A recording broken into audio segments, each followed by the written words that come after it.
460 years ago, in Geneva, Switzerland, John Calvin preached here in St. Peter's twice on Sundays and twice every day on alternate weeks.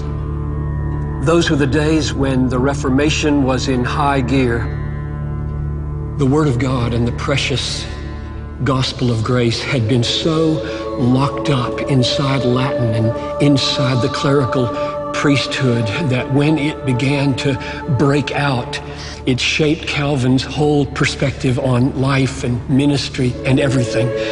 And so he developed this motto called Post Tenebris Lux, after darkness, light. And for him, that meant profoundly, after the darkness of so many centuries of gospel-absent church life, breaking through into gospel light, and then gospel spreading out to all of Geneva and all of Europe and all of the world to the brightness and the glory of God. 5 years before Calvin came here to St. Peter's, he experienced a dramatic conversion in his early 20s. The conversion happened through an encounter with the majesty of God, mediated through the majesty of the Word. And he devoted 200 sermons to the book of Deuteronomy, 159 sermons to the book of Job, 353 sermons to the book of Isaiah, 86 sermons to the Corinthian epistles, and so on. You get the idea. When you look at the extent of the 25 years or so that he gave to the exposition of the Word, it's simply phenomenal how consistent and deep he was.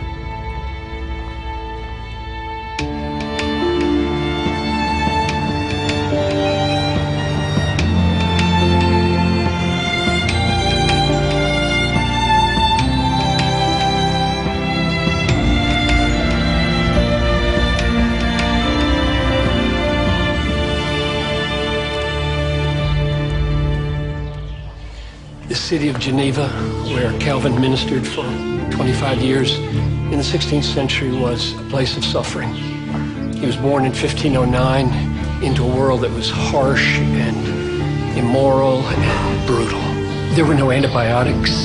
There was no surgery for an appendicitis. There was no indoor plumbing, no running water. The immorality in the city was rampant. There was a law in Geneva when Calvin came that you could only have one mistress, and the brutality.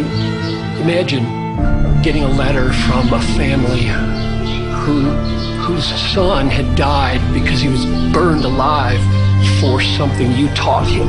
So Calvin did his ministry, forged his theology in a city of suffering and harshness and brutality and immorality, and the way he did it was by the daily exposition of the Word of God, and light broke out of darkness and gave hope to a suffering people. And that's the way it's been happening ever since, with doctrines of the Reformation running and triumphing over the darkness throughout the world through the expository preaching of God's Word. So that's my longing for all of us who preach the Word.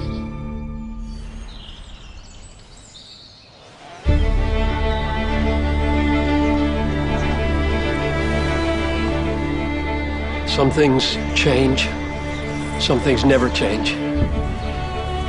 The world that we live in is dramatically different in one sense. Culturally, the television, the internet, smartphones, the ministries that many of us are a part of are dramatically different than anything that Calvin ever knew in Geneva. But some things never change. Humans never change.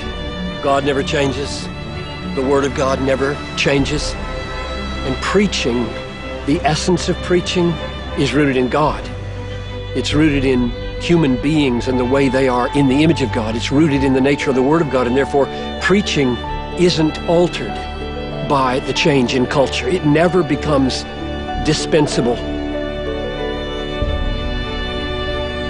Jesus said that this gospel will be preached as a testimony to all the nations, and then the end will come.